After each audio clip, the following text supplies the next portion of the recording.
Oh, I didn't close the door. Oh well. Hi, You're how closing are you? now. No, Hi. hello. Hi, we're live. Hello. Hey. Oh, hello. Cover for me for like 2 seconds while I close the door real quick. Yeah. So it's where I'm the host, Gamarado, the guy Iggy. We have Vervi, John, with me. We're gonna do the pre-stream today. We're gonna review the two EPs today, because I don't know if it would be good with just one. Um. So yeah. Hello, I'm back. Hey, welcome back, John. We're starting for a little bit. We're waiting for people to join. Meanwhile, I don't know, talk in the chat, whatever. Ask us some questions so we can start the review. If you guys don't know oh, you know what? Maybe we should play the songs while we do the review and stuff. Yeah, I could do that. Let me just Like in the background. Yeah. Yeah, let me just get right through here. Oh. There's gonna be an error sound on stream because my computer is acting up. Alright. Oh my god. Alright, so let me grab that real quick and yeah, I'll grab the links out of there and we'll play that then instead. Man, those are good. I actually really enjoyed the second one, the E-School one.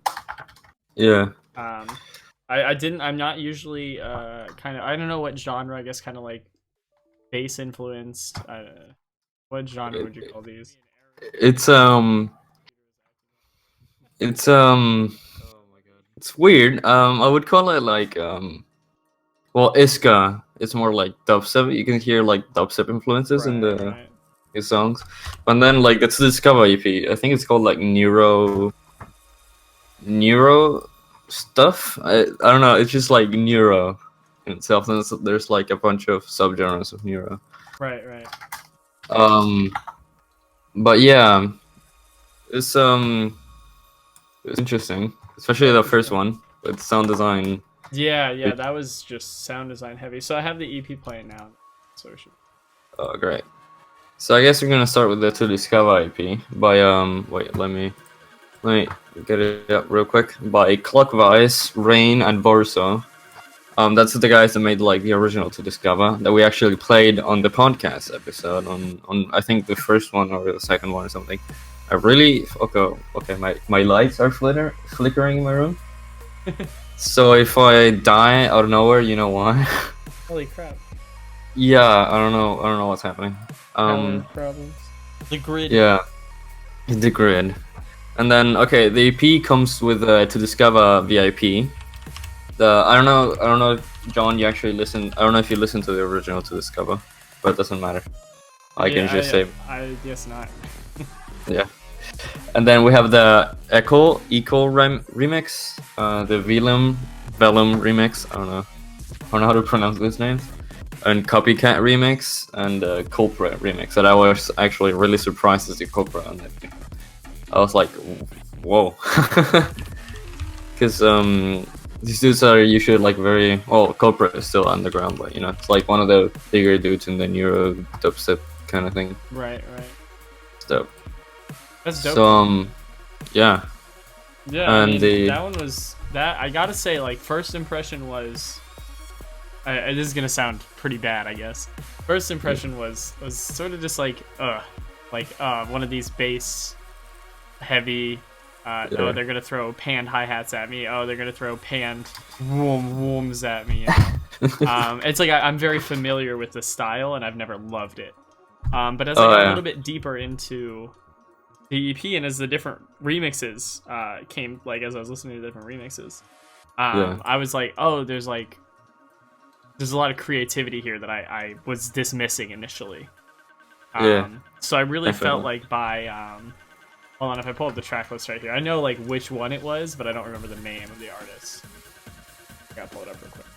But yeah, I by the time I got to like the third or fourth track, I was just like, oh, okay, like I gotta actually like pay attention now. You know what I'm saying? Like, Yeah. I think it was the Vellum remix that I was like, okay, Oh yeah. this like, and that's actually the least viewed one now that I'm looking at it. But I was like, oh, like this actually took it. Probably why it's least viewed is it took it in a different direction that I actually ended up enjoying a lot more. Yeah. You Yeah. know? You do like house sort of stuff, right? Yeah, I mean, I like stuff that I can dance to, and some of that really heavy sound design stuff really doesn't lend itself to that. Yeah, it's definitely more like what I like to call producer music. It's like Yeah, oh yeah, definitely fits that bill of. because you know, usual producer will go like pop on. It's like oh whatever, this is easy, whatever. Right. But then they listen to this and they go, whoa, this is fucking dope. Yeah, because it's something I think because what it does is it creates sounds that you, for one, don't hear often, and then for two, you think like, oh, this is like I don't know how to do that off the top of my head. Yeah. So like, it makes you think more about it, I guess, and that's where that comes from. Of like, oh shit, that's actually like really dope. Yeah. I tried to listen to the EP twice. Once as a producer, the other one as like music guy, and then the other one as a normal listener. That's what I tried to do with like this sort of stuff.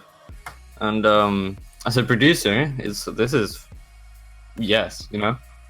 But then it kind of falls short in terms of maybe for a normal listener that's not really too used to the genre.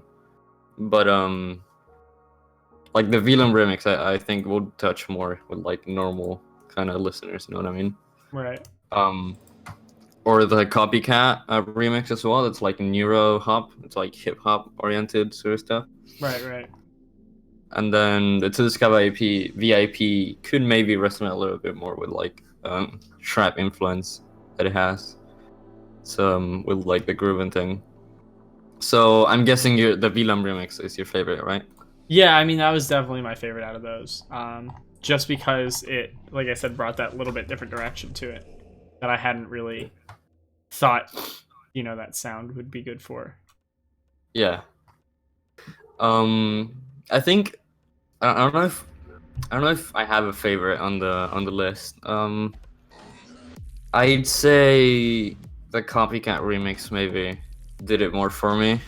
It's I don't know, I just really like the fucking groove and shit with the basses going down, like pitching down and shit. That was cool. Right.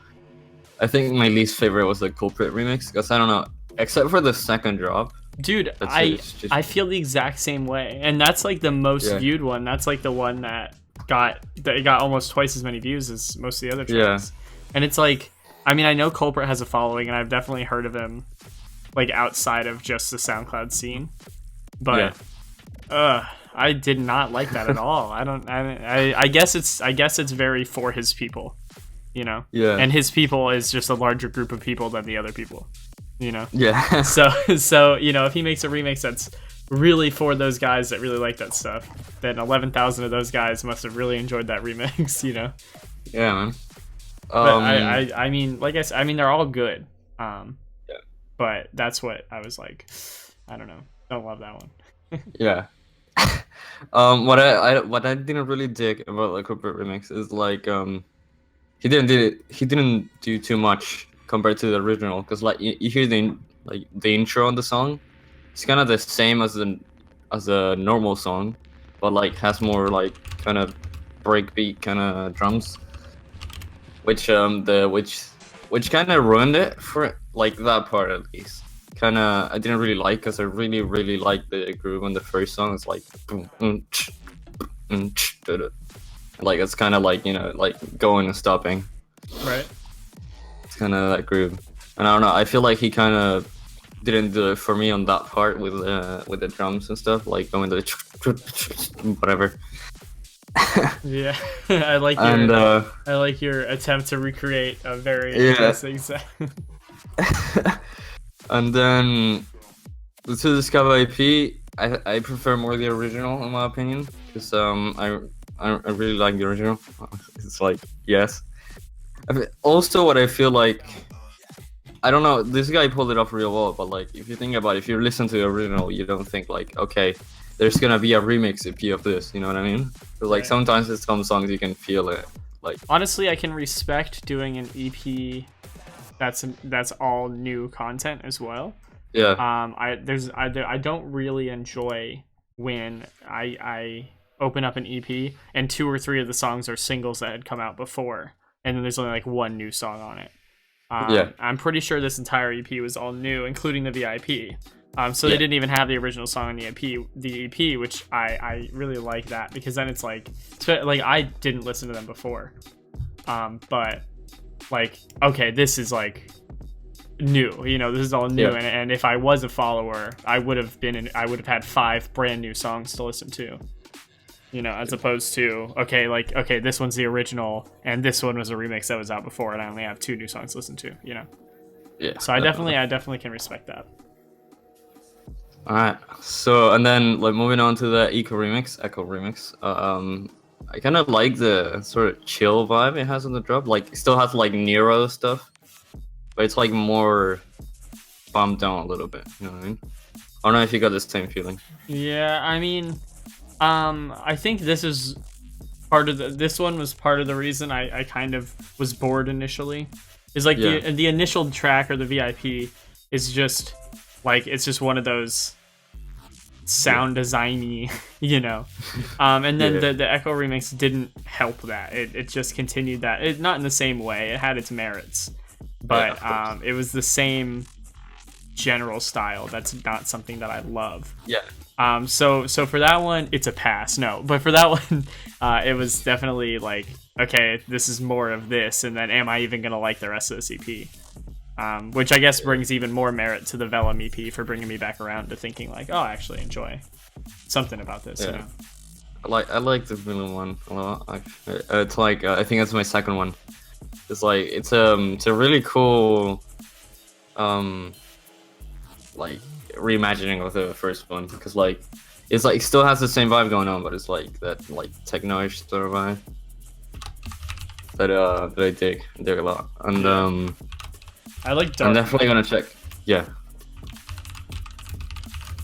And well, I guess we said about Velum, and I guess we can go a little bit more in depth with Copycat. And that's actually the one that's playing right now on the stream. Oh hell yeah! Them Eurohub vibes. I like really like the fucking drop with like the bass pitching down. It's like Oh yeah. Oh yeah, actually, I remember that now. Wow, yeah, that was really cool. There's a couple times that there's sometimes that a music producer's like circle jerk song has some really good elements that even someone who's like rolling their eyes can appreciate. You know? Definitely. So, sometimes you can't ignore how good something is. Yeah. And In I think that general, was one of those moments for sure. XP is really unheard and needs to be, even if you don't like it. I think you're gonna appreciate the skill and talent these guys have in terms of making a song and stuff. Also, you should check out Copycat, by the way, John, because he makes a lot of chill stuff as well. All right, so yeah, I'll check that out actually.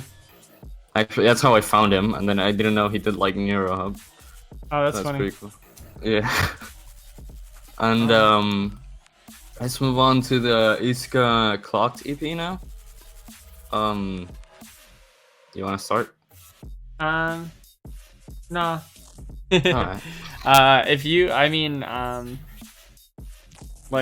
Initially, I guess I could give an overview of what I thought. More energetic and less, more complete. And less, I guess comparing it to the other one, because we were just talking about it, but more listener friendly and I can follow along easier. Yeah. And they're good songs, as a song goes, if you want to call it that, as opposed to a study in sound design. Yeah. So I definitely enjoyed, this is an album that I would save and pick up every once in a while, and listen to. You know what I'm saying? Yeah. And he also, I feel like this Iska nails the midpoint where a normal listener will go fuck, this is really cool, and a producer will go fuck, this is really cool. You know what I mean? It's it's quite amazing actually. If you think about it, to go like to hit the sweet spot. Right. Of course, like the listener will have to like this sort of genre at first, but I guess we can start with End. The let me Google the let me get the list real quick.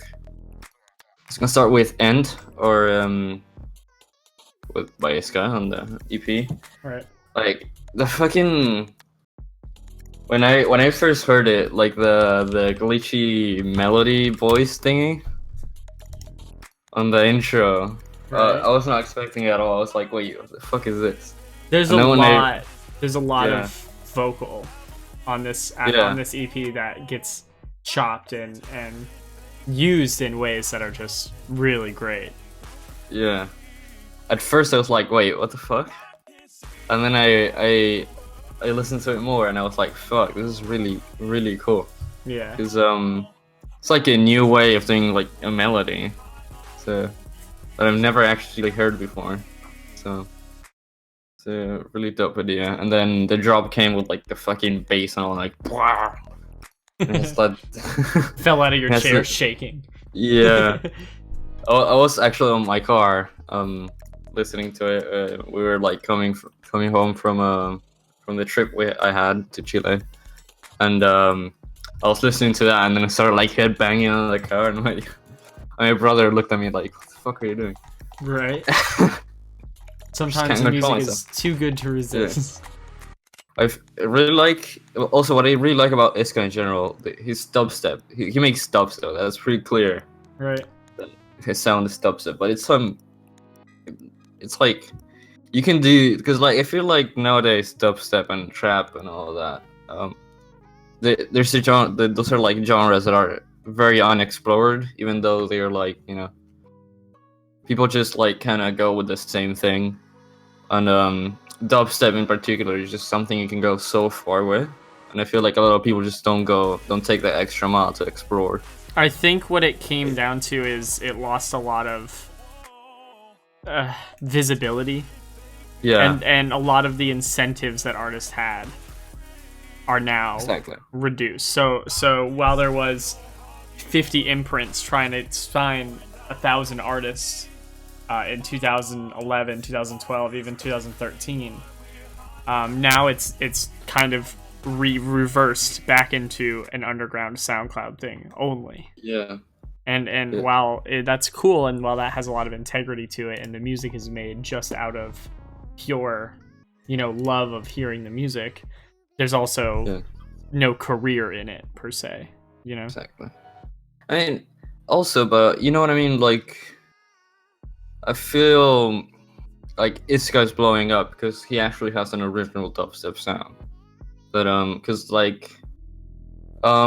if you go on SoundCloud and you actually go like hear dubstep kits, it's like, okay, growl, screechy thing, drum fill, and repeat. You know what I mean? Yeah. I mean, but then you definitely. And then you go to Iska, and then you're like, whoa. This feels like dubstep, but it's like nothing I've heard before. I think it's called experimental dubstep, actually. Yeah. Well, but I think a lot of that also, like, and one of the reasons this album was very listenable for someone like me is it takes what's good in dubstep. It takes great elements from it, but it puts it in a framework that's more friendly to trap, to artists or listeners who enjoy trap music or enjoy a future bass sound with those saws like on the third track or the cut up vocals. And it puts it in an environment where it's like, okay, like bass still exists. Oh, this dubstep sound still exists, but we can use it in a creative way. Like the second track is just so bass heavy, but the perks are plucky and almost like that percussion, the glasses, the like flicking a glass and tapping a pencil. And like those like perks are like very reminiscent of like almost a future bass sound. And so like that's like, oh, like there's all this experimental bass sound, but there's also all this experimental Yeah. percussion. There's this Reminds experimental me- vocal cutting and things like that, and that's what puts it on the cutting edge, is that it's not just devoted to one genre. Exactly. You like nailed it. Fuck. Um, you can kind of see the similarities with Iska and Flume if you think about it. Like, well, Flume more like kind of. I was gonna say that about the third track. I was gonna say the Yeah. third track is a Flume song, but in my opinion, done better than Flume's been doing. Yeah. So let's move to Flusterfuck a little bit because I want to talk about it more because like it's so good. I Definitely love it underrated, I think. This track Yeah. did not get. I think this track, I mean, as intros go, this wouldn't have given the album a good name, because it's so specific to that sound that it carries. But it's the one that's playing now on stream, also for the people watching. Yeah. But it has those elements that just make it so interesting to hear. And it's like, I think so many more people can enjoy this than who will click on it if they see, it tagged with a dubstep, like, or like a genre tag dubstep, Yeah. I don't know if this actually classifies as dubstep, like that song specifically. It's like I don't know. It's kind of, well, and that's almost like what I'm saying is like, you can call him a dubstep artist, but how much of the music is dubstep per se? It's like it's almost like harsh noise. Yeah. At that point, or like shady and sort of thing, you know what I mean? But it's more like commercial sounding, I guess. Yeah. Which I really like that song. I think tracks like that are only one or two producer passes away from being rapped over or being. I know, right? And they're only like one or two little clicks away from that sound. Yeah. Okay, so. And I feel like I think the order of the song is just perfect. Like it's a good introduction, and then you go to Flusterfuck, and you're like, but it's like done in a way so you don't scare off listeners. And then you have Underclocked and Tweeter at the bottom, and it's like, oh, okay. Right. Yeah, well, and it's interesting to see why did you have like more views than Flusterfuck, and it shows that sound, that future bass sound, is so ingrained that. Even on an experimental album like this, if you put a saw on something, it's gonna get more views. Put a saw over it. Put a saw on it. It still sounds really unique, in my opinion. Like, which is, I mean, except the drop, maybe that we can debate if the drop sounds unique or not. But it's catchy. I'm gonna tell you that. Fucking, I was singing the vocal melody to me, and I was like, wait. I can't believe this actually is catchy. Like you wouldn't expect someone like this experimental to get like catchy. You know right. So you can see that he can pretty much do anything with his music, which is just amazing. He is no mana, by the way. He's I think I told you already. Yeah. It's like his second alias. It's still like, damn, Yeah. Yeah. Shit. It even gives him more merit, in my opinion. It's like. I think I want to hear this on Mousetrap. That's what I want. Yeah. I think it did like a guest mix on Oslo or something. Or Next Stage. I mean, it's such a great sound. I mean, you think about like the fact that Deadmau5 put Skrillex on. And things like that, and then you're like. What is he doing now? Like he's just putting on clones of his past sounds. Yeah, I feel like YDD2. It's like I love that intro, like all the little perks and shit. And then like the little saw going like. I love how he used like simple elements to build like melody, it's just like a little plucky thingy, and then the saw, and it already sounds good. You know what I mean? Yeah, no, I definitely hear that. Yeah, and but that's like all of that makes it interesting. All of that makes it creative and unique. Yeah. So to me, like, but at the same time, he keeps it again in a framework. Yeah, exactly. so it feels Also, like a song. these are 6 of the 14 tracks on his SoundCloud. Yeah, So like that's just like, damn, that's like a lot at once kind of coming out. yeah. He did an album before. It's called Redacted. It came out like a year ago. There we go. I can Right. talk. You could say And, 1 year ago. That works too. Yeah. But yeah, you gotta get the perfect grammar. I got And you. oh, that also like blew up in the like underground upstep scene. It actually like you can see because he was no man at first. He kind of had like a quote unquote advantage, you can say, because he had like a bunch of his songs played at like huge shows before he came out. Right. So like you see the SoundCloud comments and you go like, oh, I heard this on this show. Can't believe it's finally out and stuff like that. Right. It's just so dope to see, honestly. I don't even mind that he had an quote unquote advantage again, because Yeah. this deserves it. Honestly, it's Yeah, man. so good. Yeah, it's a great EP. It's a great sound. Yeah. Then we have And I, that I actually The really intro. enjoyed that track. I know, right? And I So- the Yeah. that catchy. Now we're almost talking about the tracks as they play because that one just ended.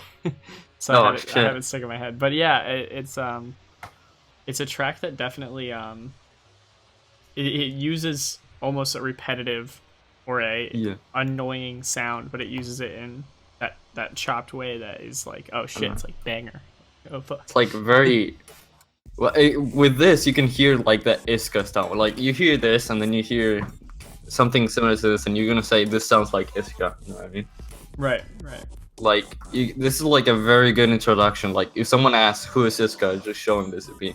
Yeah. Like it's got everything from int to 3 year. It just shows what Iska means. So I think it's really good, and it sounds It sounds so like synthetic. I love it so much. It's like For sure. Like, what- yeah, that sound is so cool. It's almost like plastic. yeah. Like I hear Anna and I see like a robot, but like all like silver and purple for some reason. And, like really just you know. Yeah. And I then mean, the that's drop hits and I was it's gonna like say fuck. that's you're the graphic designer speaking. I don't know if I relate to that. Yeah. And then you have the fucking drop that's like, oh shit. Yeah, dude. You can see that like the drop sounds pretty similar to int as well. And you can see also the intro. He used like the same kind of technique with like the little ding ding ding ding on the intro. That he used in Why Did You Too as well. Did you hear that? Actually, I didn't catch that. Like There's like there's that- like that- a little plug. Yeah. Those perks things. There's like a little plug that goes like ding ding ding ding. I didn't catch that. I'll have to listen again sometime. Yeah. Huh. And then how much time do we have in? Okay. I think we're We're actually out of almost- time. I want to finish the other 2 tracks because I Yeah, love no, this for EP sure. too much. Then we have Underclass, that just blew my mind when I listened to it. I was like, did a human actually make this? I think I think that almost crosses the valley. Yeah. Into the. I don't know if I like it because it's very sound design. Yeah. It's just it's like it's not good or bad. It's just interesting. You know what I mean? It's like you hear and you go like, huh, this is happening now, Right. and you're like, okay, and you're like shocked and yes, so like crunchy and metallic-y, which is cool in my opinion. I don't know what else I can say because I really like this sort of. Yeah, It's man. not like something I would listen to every day, you know what I mean? But There's a time and a place. I agree with that. yeah, like you go like, okay, I want to hear some dope ass sound design, and you go like, and it still has kind of a song feel, you know what I mean? Like Right. a kind of slight song feel, but it's there. Like you can hear the intro, and then you hear like the pre-drop and the drop, and then breakdown and stuff. Yeah. But it's just like very subtle sort of things. Yeah, it's I dope. don't know if you wanna. I don't know if you wanna add anything. to that. No, I definitely agree with you. All I can say is that it's the glitching sounds and the crunchiness of it that makes it interesting to listen to, even if it's not a rhythm or a melody that I particularly like hearing. Yeah, definitely. There's still ways that this song like impresses me and makes me enjoy listening to it or get something out of the experience. You can see this guy is like a lot more like a musician than just a producer. Yeah. With Yeah, this. and I think that's a trait that's like that makes a big difference when I'm listening to music. Yeah. And then we have Tree Eater, which is just I would kind of compare it to contemporary art, I guess. Like Mellow, almost ambient at points. yeah, a point, and then it goes like. Yeah, I think it has like no drums except the intro. Which is Yeah. And that's that almost again, that's that sound that's almost like yeah. this is heavy. This is lumping around. We did it again where we started talking about it right as it dropped. But yeah, it's like a heavy. It's I don't know. I'm trying to describe it while listening to it. It's actually harder than you would think. Yeah. I love like the crescendos and the on the like the strings. Yeah. Yeah, definitely. You see it. You just talked about it and then it happened. Wow. This is I'm not listening to a song by on the viewers. It's just like completely not planned for. But it's just like orchestral gone fucking mental sort of thing. That's fair. Yeah. That's the official review. We'll put that on the that's the official back cover review. of the CD. Orchestral go fucking mental. All right, dude. I don't know what to say. It's like it's just really cool. I don't know if you want to add. This feels a lot more like an art piece than a song. Yeah, You know, that's I can agree with that. Yeah, I don't really have anything to add to that then. You something Yeah. up here though. Okay, so I guess now it's time for the episode. Is there a theme this episode? Yeah, we're actually gonna play some tracks of the EP on the Sick, episode. dude. Sick. Well, both EPs. I'm Like 3 amped. tracks of both. I am pumped to listen to the Yes. Unheard podcast starting in a matter of seconds. Oh, wait. This episode, by the way, is amazing. Like, it's really good. That's dope. Yeah, let's get to it then. Let's go. All right, man. See you guys on the flip side. See ya. Welcome to the Unheard.